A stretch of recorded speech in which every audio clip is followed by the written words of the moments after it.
In this lesson, you will learn about variables. So to begin with, we need to illustrate how variables work.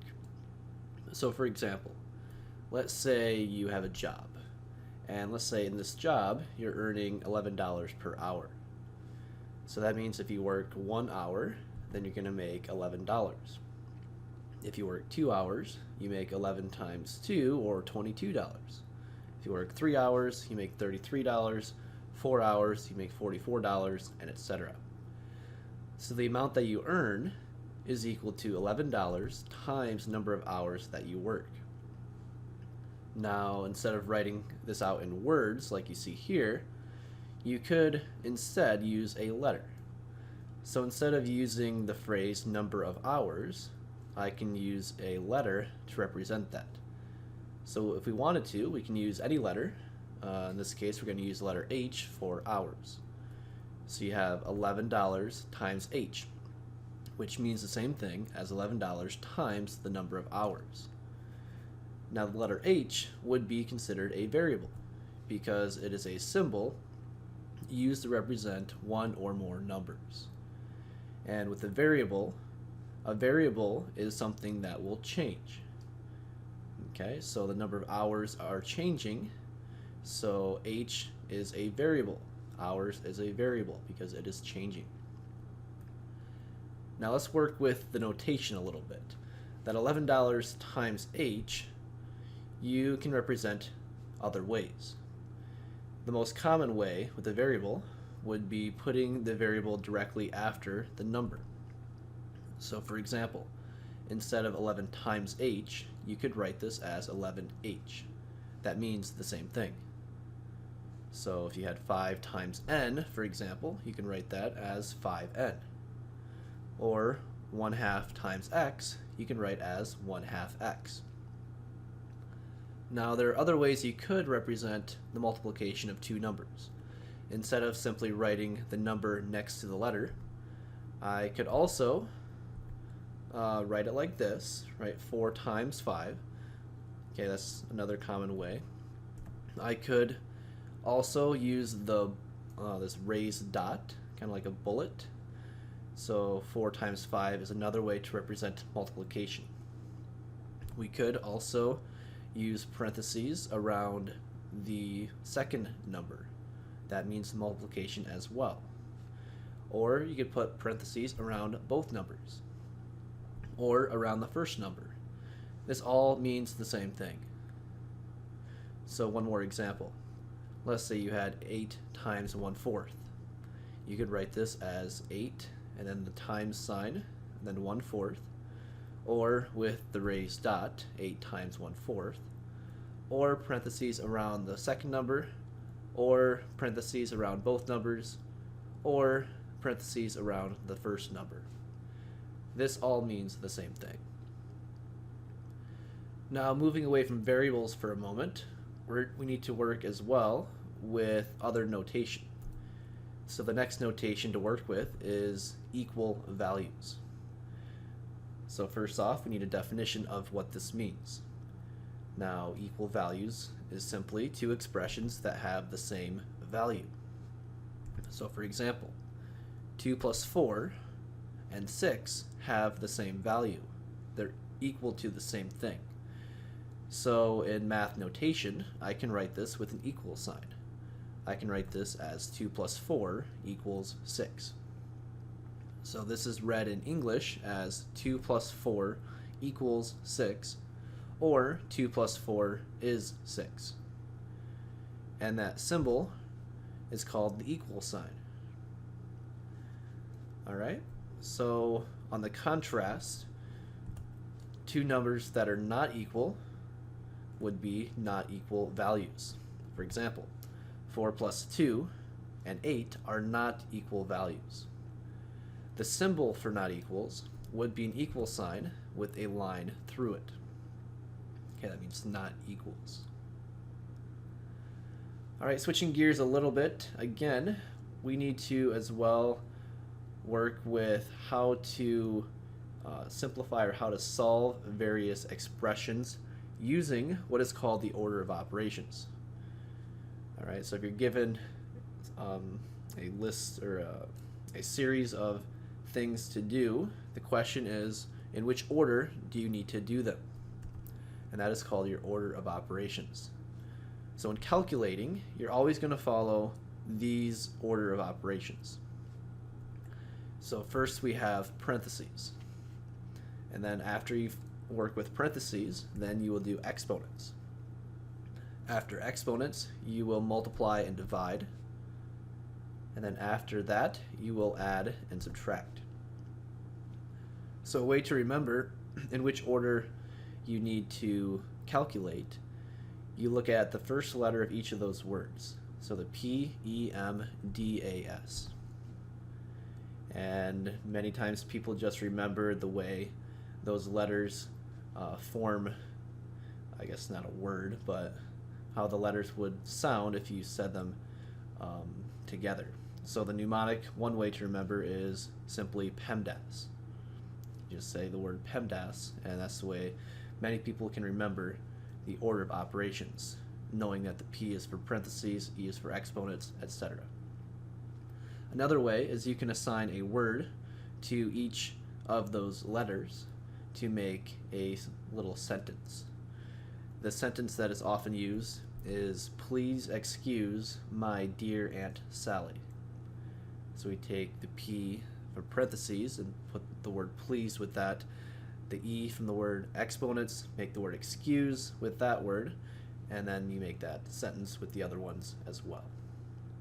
Whatever you want to do to remember, doesn't matter, but those are a few tips or tricks that are often used to remember. So let's now work with order of operations. So here are a couple examples. First we have 8 plus, then parentheses, 4 times 3. So we start with the parentheses first. So we do the 4 times 3 first to get 12. And then, once we have 12, now we can add 8 plus 12 to get 20. Now, second example. Notice we have the same numbers, but the difference is the parentheses is around the 8 plus 4 first. So if we follow the order of operations, we do the parentheses first. So we have 8 plus 4, we do that first. That gives me 12, and then multiply 12 times 3 to get 36. Alright, next example. 24 minus 6 is in parentheses on the top, and then divided by 9. Well, we do the parentheses first. 24 minus 6 is 18, and then divide by 9 after. That gives me 2. Fourth example, we don't have parentheses here. However, take note that with fractions, the fraction bar serves as a form of grouping. So with the fraction bar, what that means is that this entire quantity on the top is being divided by this entire thing on the bottom. So even though there's no parentheses written, it is assumed with a fraction. So we start with the top separate from the bottom. We do those first, and then we can do your division after.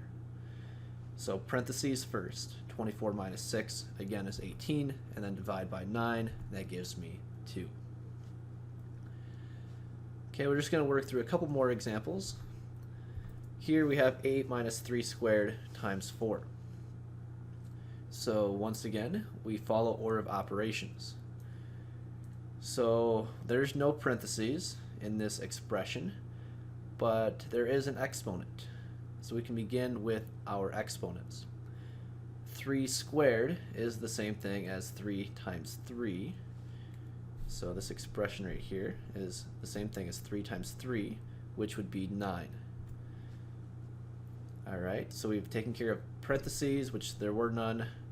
Exponents, we just did that. Now we can do multiplication and division. So we multiply 9 times 4. That gives me 36. So we've taken care of multiplication. There is no division. Now we can do addition and subtraction. So 8 minus 36, when you subtract You take the bigger minus the smaller number, so 36 minus 8. And then you take the sign of the bigger number. So 36 is bigger, so therefore, because that's negative, your answer will be negative. So your answer is a negative 28. Let's look at another example. Here we have parentheses 8 minus 3, and that whole thing is being squared, and then times 4. So, following order of operations, we need to begin with parentheses. So we do the 8 minus 3 first. That gives me 5. So parentheses is good. Now we have 5 squared. That would be an exponent. So 5 squared is the same thing as 5 times 5, which is 25. So exponents are good. Now we can multiply 25 times 4 to get 100. And that's my final answer. Okay, now we have what's called evaluating an expression. And all this is simply plugging in numbers for variables and then solving the way we just did the last few examples. So for example, if you're told to evaluate if b is equal to 3, and you have this expression, b squared minus 4, all I'm doing is I'm replacing this b with a 3. So instead of b squared, we now have 3 squared. And then I can calculate the same way we just did the last examples. So we begin with parentheses, which there is none, so we move on to exponents. Here we have 3 squared, that's an exponent, 2 is an exponent. So 3 squared is 3 times 3, which is 9. So we have 9 minus 4, which would give me 5. And that's my solution. Same thing here. If we have b squared minus 4 over 5, instead of b squared, we now have 3 squared. And so here, with the fraction bar, this is the same thing as being in parentheses. So we take care of the top first. So within parentheses, I do exponents first before I subtract. So we have 3 squared, which is 3 times 3, which is 9. So this is 9. And then we subtract the 4. 9 minus 4 is 5. So we've now taken care of parentheses. Now we can divide. 5 divided by 5 would give me 1. Alright, let's take a look at yet another example. Here we have to evaluate if a is negative 1 and b is 7. So we have the expression a squared plus 2b divided by b plus 1. So first thing is we need to plug in these numbers in place of a and b. So instead of a squared, we now have negative 1 squared. Instead of 2 times b, we have 2 times 7. Remember, these are the same thing. The multiplication is the same. B plus 1 now becomes 7 plus 1. And now we can solve this. So we do the top and the bottom separate. That's kind of like parentheses. And then within the top and the bottom, we also make sure we follow order of operations. So here we do this is being squared. That's your exponent. We'll do that first. So negative 1 squared is going to be 1. Okay, once we do exponents, now we can do multiplication. So the 2 times 7, 2 times 7 would be 14.